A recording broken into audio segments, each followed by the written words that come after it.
Good morning students, एक बार फिर आपका ऑनलाइन क्लासेस में स्वागत है। पिछली क्लास में ठोस अवस्था का जो सामान्य परिचय है वो हमने पढ़ा था और हम जो ठोस अवस्था है उसकी परिभाषा तक हम पहुंच गए थे और उसमें हमने लास्ट में ये बताया था कि पदार्थ की ऐसी अवस्था जिसमें प्रबल अंतर आणविक आकर्षण बल होते हैं, अणुओं के मध्य में अंतरावकाश बहुत ही कम होता है एवं इनके जो कण होते हैं वो स्थिर होते हैं। इसके बाद में अब हम आगे पढ़ते हैं कि जो ठोस पदार्थ हैं उनको दो भागों में बांटा गया है। जो ठोस पदार्थ हैं उनको दो भागों में बांटा गया है उनकी अवयवी कणों की व्यवस्था के आधार पर, और वो दो भाग हैं। दो भागों में पहले हैं क्रिस्टलीय ठोस और दूसरे हैं अक्रिस्टलीय ठोस। जो क्रिस्टलीय ठोस होते हैं उनको ही वास्तविक ठोस कहा जाता है।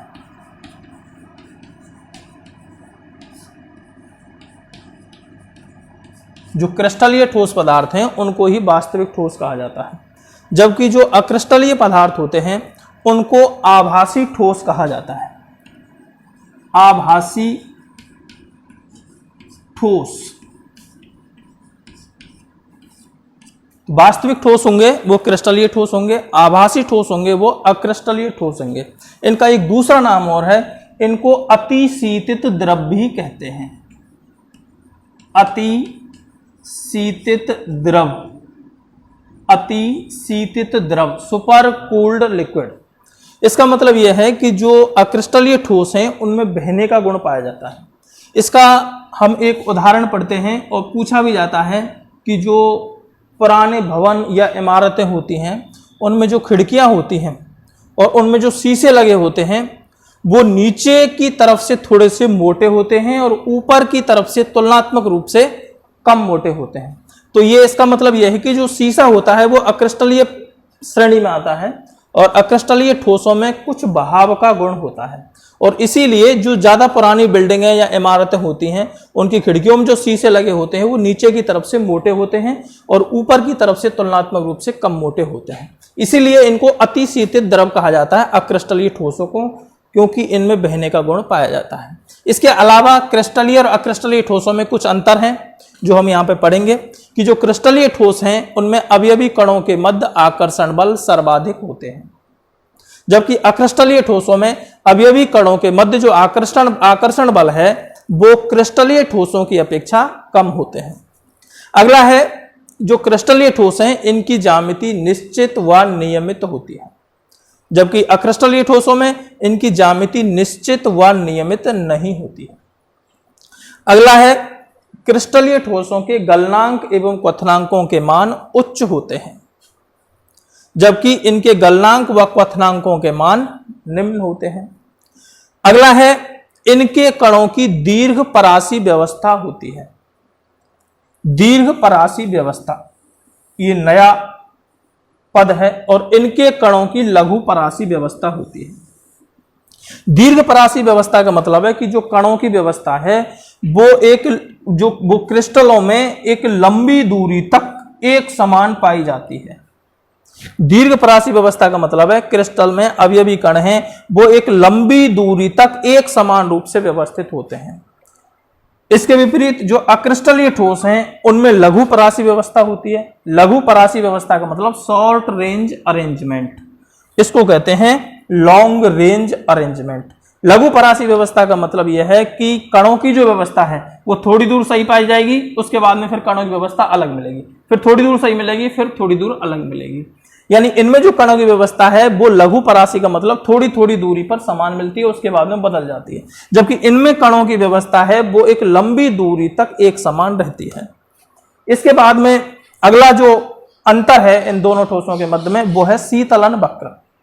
शीतलन वक्र हम यहां पे बनाते हैं बोर्ड पे, दोनों का बनाएंगे।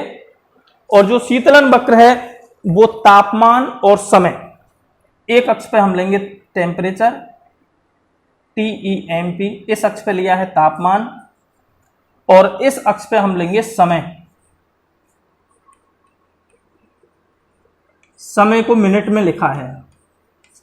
एक अक्ष पे तापमान और एक अक्ष पे समय लेकर जब हम क्रिस्टलीय ठोसों का शीतलन वक्र हम बनाते हैं, थोड़ा सा टेढ़ी हो गई है लाइन ये, तो वो असतत प्रकृति का होता है। असतत प्रकृति का मतलब है कि जब भी हम क्रिस्टलीय ठोसों को गर्म करते हैं और गर्म करने के बाद जैसे ही इनको ठंडा करते हैं तो ये तेजी से ठंडे होते हैं। तो ग्राफ में ये जो लाइन है ये एक स्लोप की तरह आपको दिखेगी। जब भी हम क्रिस्टलीय ठोसों को गर्म करते हैं, गर्म करने के बाद जैसे ही इनको ठंडा करते हैं तो ये तेजी से ठंडा होने लगते हैं। इसके बाद में इनका जो ताप है वो स्थिर हो जाता है। वक्र में ये स्थिर रेखा दिखाई गई है। इसके बाद फिर वापस से ये एकदम से फिर तेजी से ठंडे होने लगते हैं। तो इनका जो शीतलन वक्र होता है ऐसे ये असतत प्रकृति का होता है, डिसकंटिन्यूअस असतत प्रकृति का होता है। जबकि जो क्रिस्टलीय ठोस हैं इनका जो शीतलन वक्र होगा वो सतत प्रकृति का होता है। सतत प्रकृति का मतलब है कि यहां भी जो शीतलन वक्र का ग्राफ खींचा जाएगा,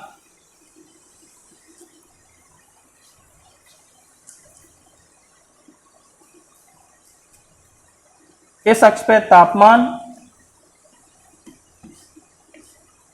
और इस अक्ष पे समय, टाइम मिनट में। तो इसका मतलब है कि जब हम अक्रिस्टलीय ठोसों को गर्म करते हैं और गर्म करने के बाद हम इनको ठंडा करते हैं तो वो इस प्रकार से ठंडे होते हैं, यानी सतत प्रकृति से। इनकी तरह नहीं है कि एकदम से तेजी से ठंडे होंगे फिर एकदम से स्थिर हो जाएंगे, ऐसा नहीं होगा। इनका जो ग्राफ आएगा वो इस प्रकार का आएगा और इसे हम कहते हैं सतत प्रकृति। तो ये कुछ अंतर थे क्रिस्टलीय ठोसों में और अक्रिस्टलीय ठोसों में। इसके बाद में एक और बच रहा है, इनकी विषमदैशिक प्रकृति होती है और इनकी समदैशिक प्रकृति होती है। विषमदैशिक प्रकृति को इंग्लिश में कहते हैं एनआइसोट्रोपिक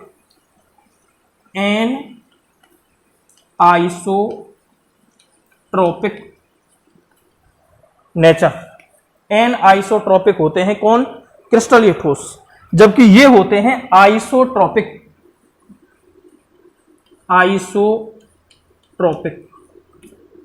यानी समदैशिक। कई बार क्या होता है, प्रश्न आता है कि एनआइसोट्रोपिक कौन से ठोस होते हैं, तो एनआइसोट्रोपिक को वे ऐसे हिंदी में करके लिख देते हैं।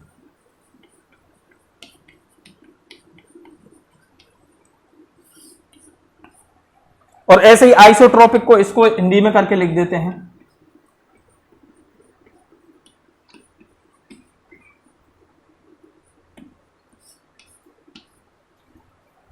तो एनआइसोट्रोपिक का मतलब है, हिंदी में इसको कहते हैं विषमदैशिक। विषमदैशिक का मतलब है कि पदार्थ के कुछ कण हैं, जैसे अपवर्तनांक, पृष्ठ तनाव, क्वथनांक, घनत्व, ये किसी एक विशेष दिशा में जाएंगे तो यदि अलग अलग प्राप्त होते हैं, पदार्थों के कुछ गुण जैसे अपवर्तनांक, पृष्ठ तनाव, इनका क्वथनांक, गलनांक, ये किसी हम एक विशेष दिशा में जाएंगे तो यदि अलग अलग प्राप्त होते हैं, या हम ठोसों के जो कण हैं उनकी व्यवस्था को बनाने की कोशिश कर रहे हैं।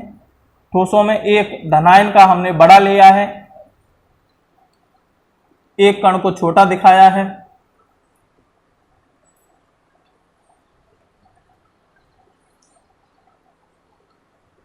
अब इनमें यह है कि जैसे हम किसी एक विशेष दिशा में जाएं, जैसे इस दिशा में हम गए,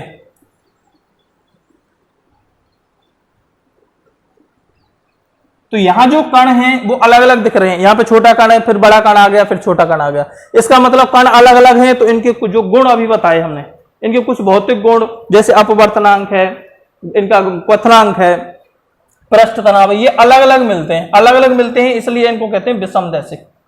और इसकी बात करेंगे तो ये गुण समान होंगे, इसमें अक्रिस्टलीय ठोसों में समान होंगे, इनको समदैशिक प्रकृति कहते हैं। याद रखने के हिसाब से हमें क्या क्या चीज याद रखनी है? ऊपर तो हम याद ही रख रहे हैं, कणों के मध्य आकर्षण इनमें अधिक होगा, इनमें कम होगा। ज्यामिति निश्चित नियमित होगी, निश्चित नियमित नहीं होगी। गलनांक क्वथनांक इनके उच्च होंगे, इनके निम्न होंगे। इनके कणों की दीर्घ परासी व्यवस्था होगी, इनके लघु परासी व्यवस्था होगी।